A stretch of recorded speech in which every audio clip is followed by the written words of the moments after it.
RadioStyle. Hope everybody is doing incredibly well. I've been, I guess, dealing with all of Anya's in my videos, so finally getting back into some of my own stuff here.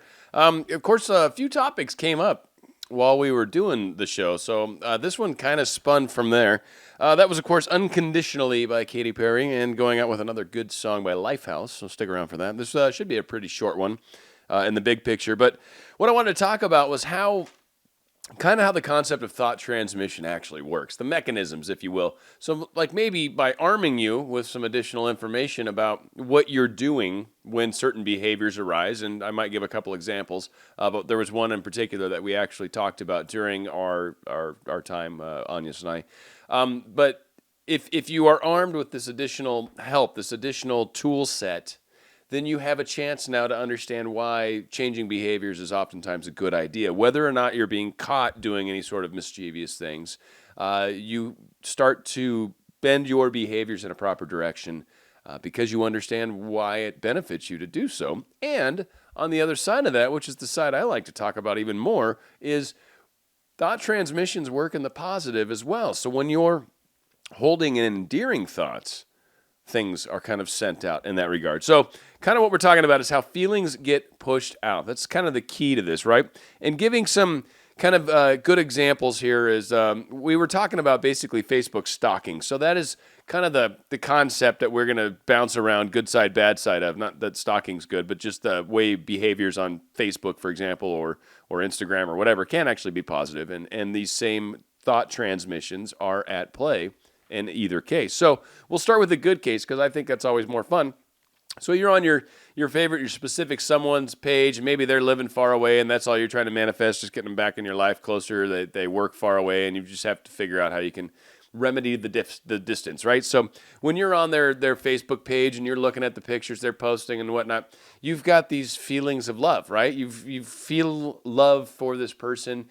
You're holding this energy of just embracing and endearing and loving and all these kinds of things.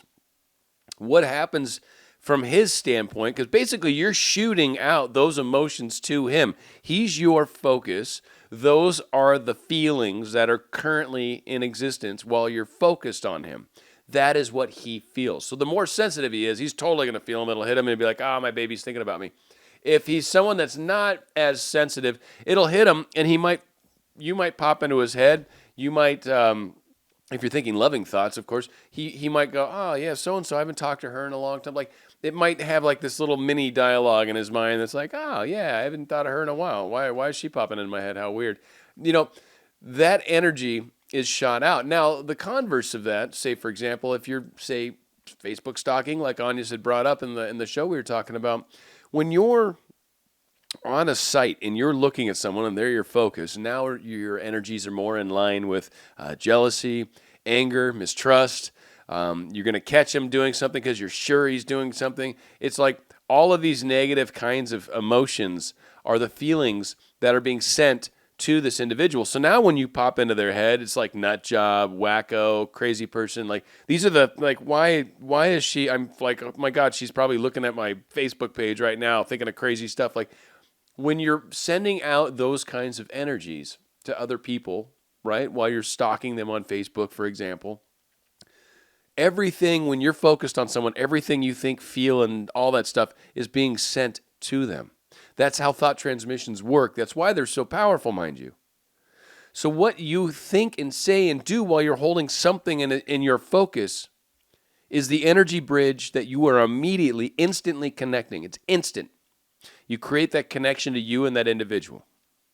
So if there's someone specific in your life that you're trying to talk to, hold them in your focus. Understand, hold them in your focus. And then, if you just want to start it off easy, give them a hug. Feel the hug, feel the love, feel the embrace. At least for me, that's an easy way to kind of get an emotional charge, kind of without doing any, seeing someone or getting too elaborate in my thought process, right? Just kind of an instant connect with someone that just the very nature of hugging them will bring about just levels of love and all that. When you do that, when you hold that energy, that is shot to them immediately. And when it's in a good light, that is what you are sending them. That's what's going to come back ultimately. It's going to be a reflection of that energy. So this is why I wanted to arm everybody out there with a little bit of extra info on how this thought transmission works. Same can be held true for jobs. Same can be held true for trying to manifest anything. Ultimately, you're sending out transmissions out to the universe. But I'm going to kind of stick it around the specific someone concept because many of us have a lot of questions. Why isn't this? Why isn't this happening? Why isn't so-and-so happening? Or are they cheating? Are they not? Are they this? Are they that? So many different avenues people are trying to come from and ask questions about. So thought transmissions are extremely powerful things to keep in mind. When you're trying to work with someone and trying to build that bridge to them, understand that everything you're feeling while you're thinking about them is what's actually being sent to them. And if you've got negative or ill in your heart, if you're angry in your heart, if you've got things that you probably need to work through in other videos, some of the self-love practices and the there's just so many. There's countless ways. If you need to ask questions, shoot me an email, danradiostyle@gmail.com. If you've got maybe a specific scenario and you were wondering what's out there. But my gosh, there's just countless different ways to try things out there. And I honestly, what I always tell people I work with is there's no one of them that's better than the other. Ultimately, what's better is what works for you. So whatever method you get behind works for you, go with that. It was kind of like I was sharing one the other day, and I still love it. I was just catching myself just earlier today.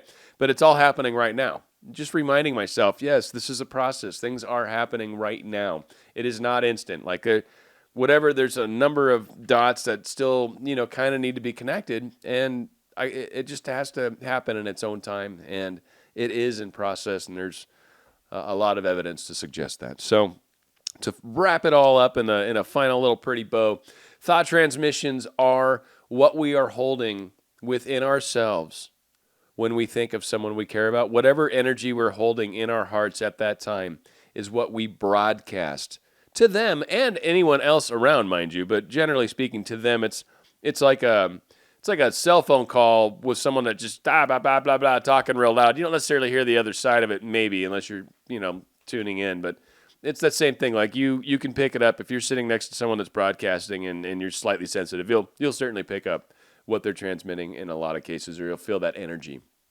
So again, what we send out is what we're hoping to attract our specific someone with. We want that energy to count. When you're going to do it, make it count. Make it love.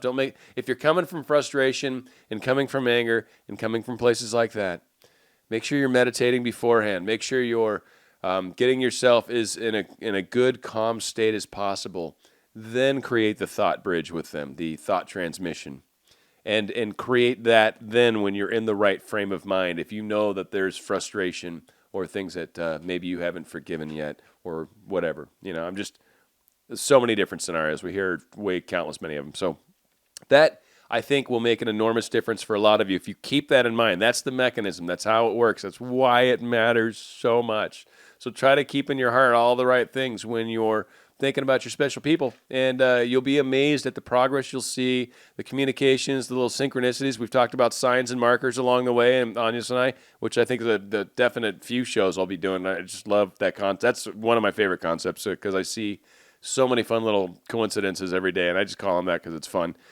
So that's kind of how that all plays out. I've already said if you'd like to contact me, feel free to do so at danradiostyle@gmail.com, and of course, thank you for watching all the videos. I've been loving it. It's been a good time here lately. We're going out with Lifehouse. This one's called You and Me. Don't know where to go from here, 'cause there's you and me and all other people, nothing to do, nothing to prove, and that's you and me and all other people, and I don't know why I can't keep my eyes off of you.